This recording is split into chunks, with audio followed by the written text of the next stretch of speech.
Well, there's no doubt, is there, that in recent years we have seen extreme policies unleashed by the Conservatives and Labour. But could the Swiss, through their unique referendum system, actually be showing a way to tackle this madness?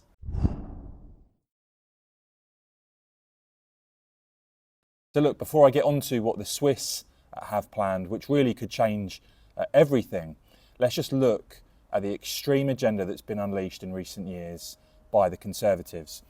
And that has seen, as a result of it, record high population growth, driven, of course, by this insane level of mass migration. You can see there the UK population increasing by more than 750,000 in the year to mid-2024. This is pretty much unlike anything the UK has ever seen before. And you can see there the population now at close to 70 million. Natural change, by the way, only accounting for 16,000 of the population change. But you can see here, we have seen this accelerating in recent years. Net migration now more than triple the levels even seen in the early 2000s. And you can see there over 1.2 million people arriving into Britain in the 12 months in the year to mid-2024. And interesting to note here, very important, England actually seeing quite a bigger rise as a percentage. Now, it's absolutely clear, we've seen the warnings that the government should not be relying on this level of migration, that it's basically going to cause serious problems. We've seen that play out, sadly. And just to reiterate again, you know, this is at a level our country has never seen before. One of the biggest increases recently since 1949. You can see there, we're talking about an increase larger than the city of Leeds in a single year. Is total insanity. Now, we've seen this, of course, thanks to the Conservative legacy. The Conservatives changing their position, previously talking about net migration in the tens of thousands. We saw that from David Cameron. We saw that from Theresa May.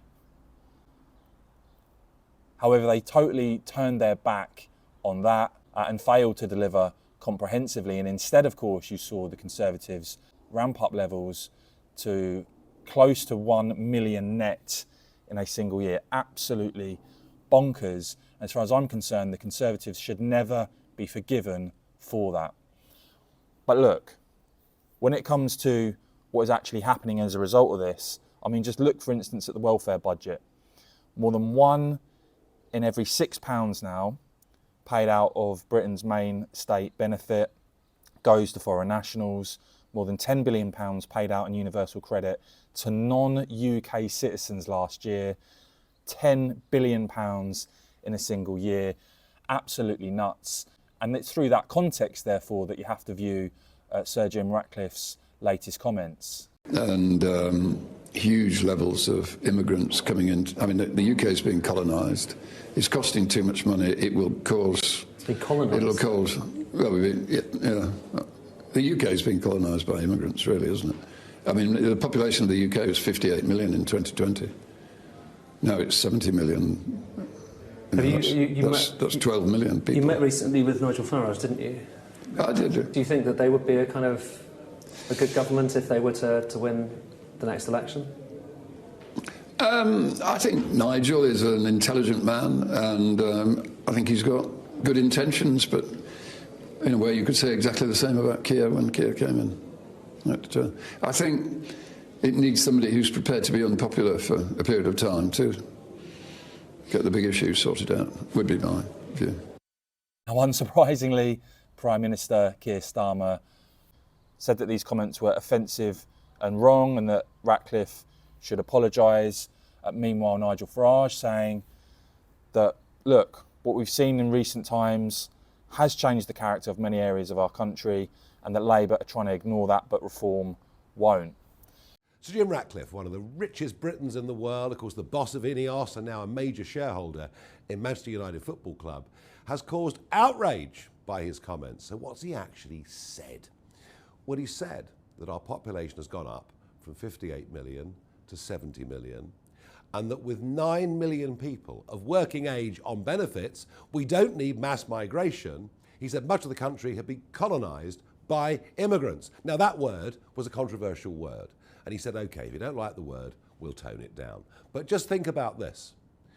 You ask yourself why public services have diminished. You ask yourself why rents have gone through the roof. The population explosion has done that. And then you look at parts of London, for example, where the road names, the underground signs, aren't just in English, they're in a foreign language as well. 1 million people living in this country don't speak any English at all. 4 million people living in this country barely speak passable English.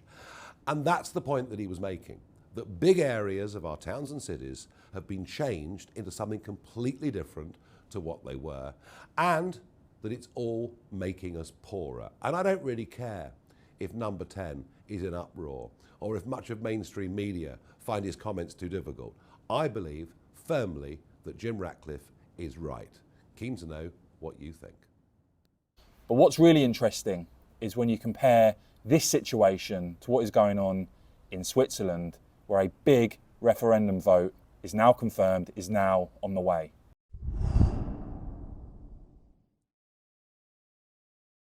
So yeah, under the Swiss system, politicians can't ignore the public. They simply can't, because under the Swiss system, we saw this recently when it came to another attempted tax grab, the Swiss people get a direct say, and they rejected this climate tax grab. What you're now seeing is there's going to be a referendum vote on numbers, because at the end of the day, folks, this is all about numbers. So they're looking to cap the population at 10 million. And this is being put forward by the Swiss People's Party, No to a 10 million Switzerland initiative. Now, of course, the establishment in Switzerland oppose this, but what it would allow is that the Swiss government and parliament would have to act if the country's permanent population hit 9.5 million. So at that point, they would have to take some pretty drastic measures to slow that rate of population growth.